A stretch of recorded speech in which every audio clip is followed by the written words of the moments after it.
We're preparing to cook our adobo dish for today. Ito na yung ating adobo. Nagbawas na ng sabaw. And um, sabi ni Mrs. sarap daw. Ginanahan bila.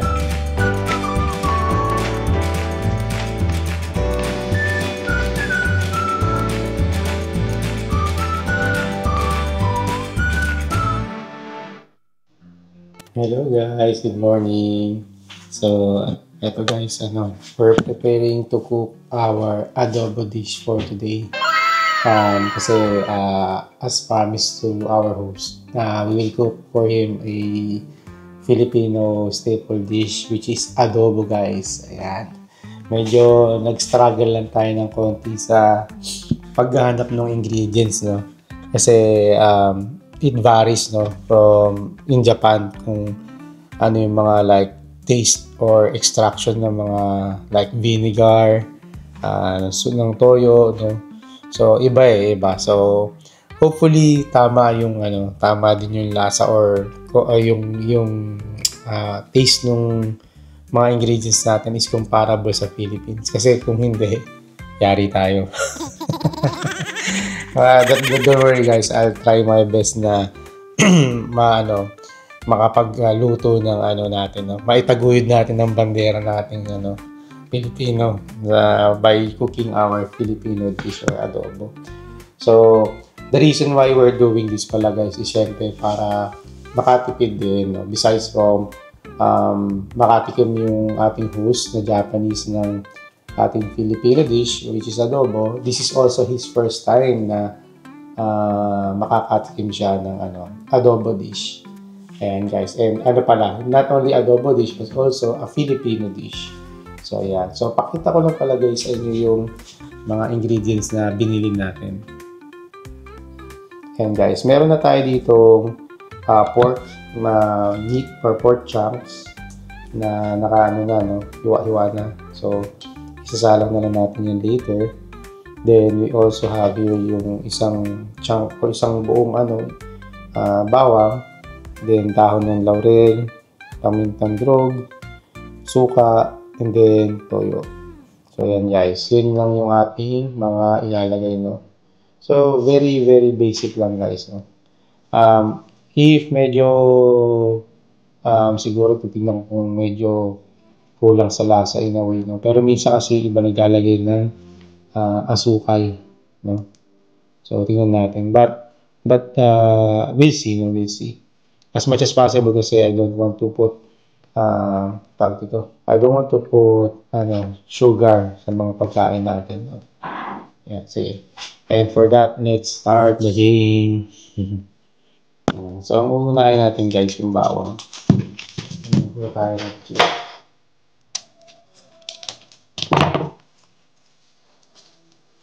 Laki ng bawang nila guys. Bawang.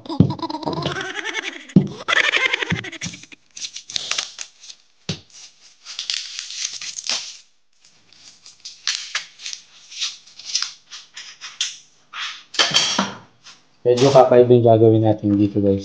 Kasi yung some of the garlic, ito toast natin guys. Para may yung crunchy effect, no? Yan. Kasi para mas hindi rin ako nakabili ng guys ng what do you call this? Hindi ako nakabili ng patatas kasi bultuhan yung patatas nila dito guys, no? So sayang naman kung bibili ako ng isang bulto tapos gagamitin ko lang ng isang bulto, diba? Sayang naman. Saka medyo expensive din. Pasensya na kayo guys, medyo matagal ako magbalat ng bawang. Huwag ko talaga ako magtanggal ng bawang. So, magbalat ng bawang rato.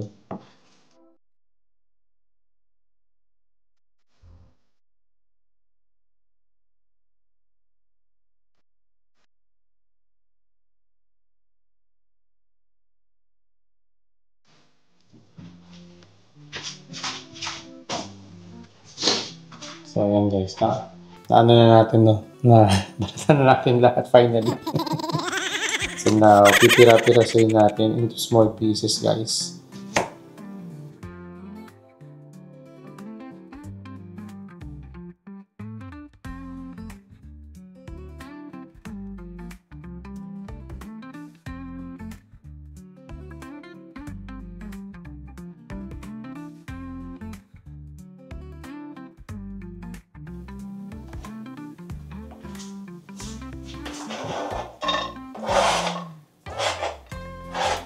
So ngayon guys, hugasan na natin ngayon guys yung ating karne.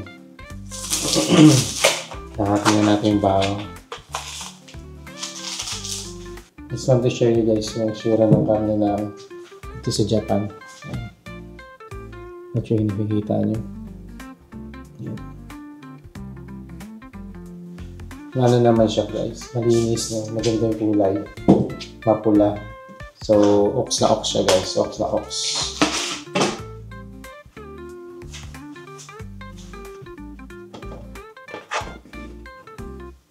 Okay guys, ready na yung karne natin. Now, next is buksan na natin itong ito ating toyo.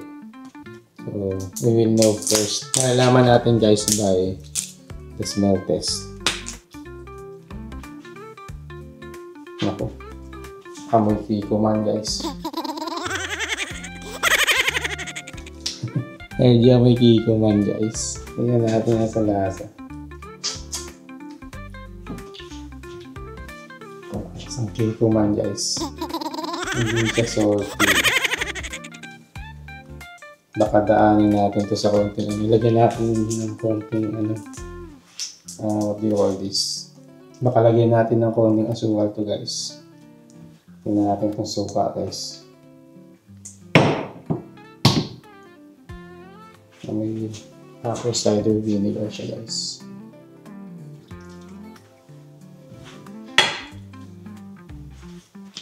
Tapos lagyan natin guys yung laurel.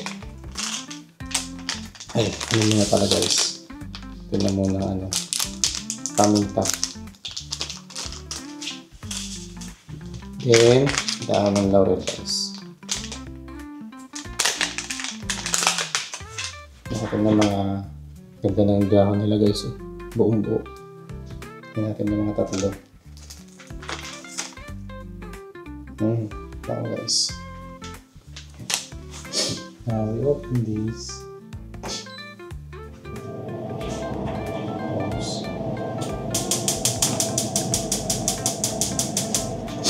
So lang nakasalang na guys yung ating adobo. Pakita ko sa inyo. Ayan. So yan natin nagpulo yan. Tagal-tagal pa yan guys. So pakuluan natin yan, palamputin natin then let's see kung ano mo yung output. Ito pala guys yung garlic natin yan. Hindi crispy mamaya. Nakakabahan ako sa ako. Kasi yung toyo, hindi lasang tao. medyo may pagkalasa pero hindi yung katulad ng toyo sa atin sa Pilipinas. Bahala na si Batman. Hindi sa bahay. Ako pa yun, ma'am. Siyempre, mag-ano pa yan. One-tip pa yan. Guys, kasalang na siya. So, balikan natin yung once na kumulo ng halo-haloin natin. Balik po ako guys. Yan guys, quick update lang. Ito na yung ating adobo. Nagana na, nagbawas na ng sabaw. And ipapalambot na lang tayo guys. Yung lasa guys, medyo malayo dun sa ina-expect natin. No? And in my opinion, malayo siya dun sa nakagawian nating lasa ng adobo. Pero makakain pa rin naman kasi meron pa rin naman siya. Hindi ko na nilagay asin. Bakit? Hindi siya maalat. Akala mo lang maalat. Lasa siyang toyo pero hindi actually maano nga eh. Hindi nga maano yung toyo eh. Hindi para siyang kikuman eh. Hindi siya ganun para sa akin hindi siya ganun. Parang yung toyo niya may pagkasuka paste ganun. Hindi siya fully So ayun guys, na-criticize na tayo.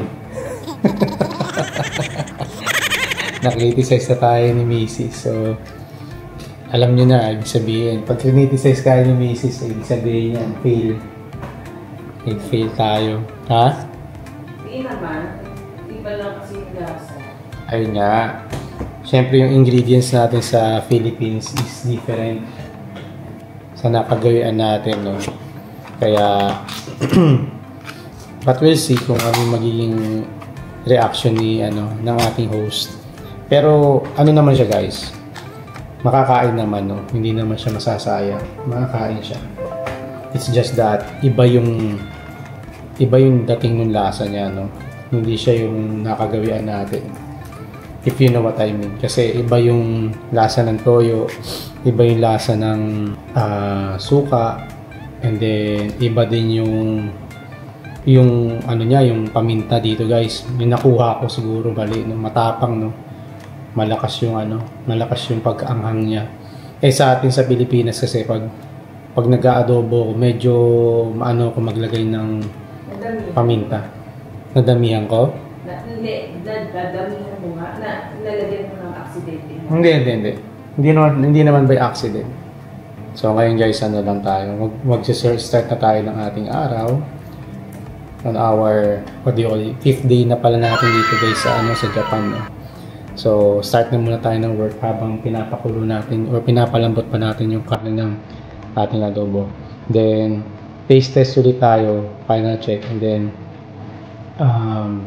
yung tenderness, tingnan natin kung malambot na. Siguro we'll give that another 10 minutes pa sa pagpapakulo. Then, we'll check it out. Hello guys! So, ito na yung aming adobo guys. Ano masasabi mo sa ko? Ayan siya guys. Ito na ating malapitan.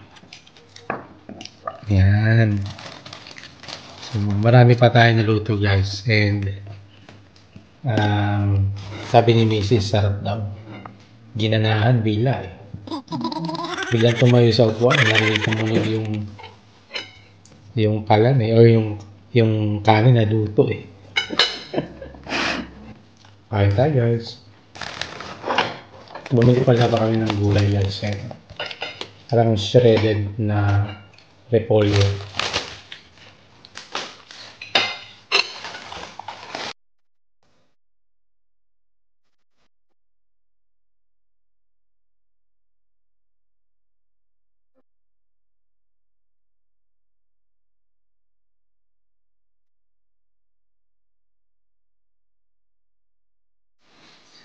Hello guys, good evening. So ito guys, almost work done na tayo, no. Natikman na ni host natin yung adobo kanina. And ang feedback niya is the taste is very unique. And he really likes it, no. Naubos niya actually yung niluto natin, and at the same time he's asking for the recipe, no. So we will give him the recipe guys, and he actually took the photo or a photo of yung mga ingredients na ginamit natin, especially yung dahon ng laurel, kasi that's the first time daw na encounter niya or nalasahan niya yung dahon na yun, yung aroma and yung effect ng dahon ng laurel sa isang dish. So ayan, ano siya guys, no? Kumbaga plant successful tayo guys, nagustuhan niya and na-appreciate niya yung luto natin na adobo, no. Yan, na natin guys, naangat natin ng ating bandera. Ayan guys, so ito guys, maya siguro mag-out na tayo, and I'm not sure kung makakalakad kami sa labas ng mga pag-walking kami kasi maulan, and tomorrow yata mas maganda na yung weather, no. So hopefully bukas makapaglakad-lakad tayo and makalibo tayo sa paligid ulit guys, no. Explore ulit natin yung lugar ng neighborhood ng ating Airbnb, and hopefully may makita tayo something interesting pa. And si Mrs. guys pala, we're still working pa yata ito. Ayan siya guys. Not sure na, ayan. So working pa siya dyan guys. Ayan. Okay. So tayo naman guys, ito. I'm not sure if mag-out pa ako, pero tapos ko na yung pinagagawa na work sa akin, and hopefully maging okay naman, no? So I'm just happy na for today na i-share natin yung ating recipe sa isang Japanese, no guys. So I'm so happy and proud at the same time na nagustuhan niya yung luto natin guys. So another foreigner na naman yung na napasatisfy natin sa luto natin. And funny thing is that sinabi niya sa akin na now ano daw niya, parang now alam niya na kung bakit si Mrs. daw is malusog o healthy. Alam niya daw kung ano yung reason kung bakit behind that. Sabi niya, now I know the reason why your wife is taking second rice. Hindi, nag-second rice din siya. Besides from that, sinabi niya na now I know the reason why you would want to get another cup of rice. Oo. Para mag-extra rice ka. Hindi, sinabi niya rin yun, promise. Sinabi niya rin yun. Anyways, so yun guys. So yun lang guys. Siguro later akit na kami sa taas kasi we will try to sort out na yung mga pinamili namin para yung maleta namin. Malaman na namin kung may space pa para we'll see if we will still be able to buy anything here. And kung kaya pa ng ating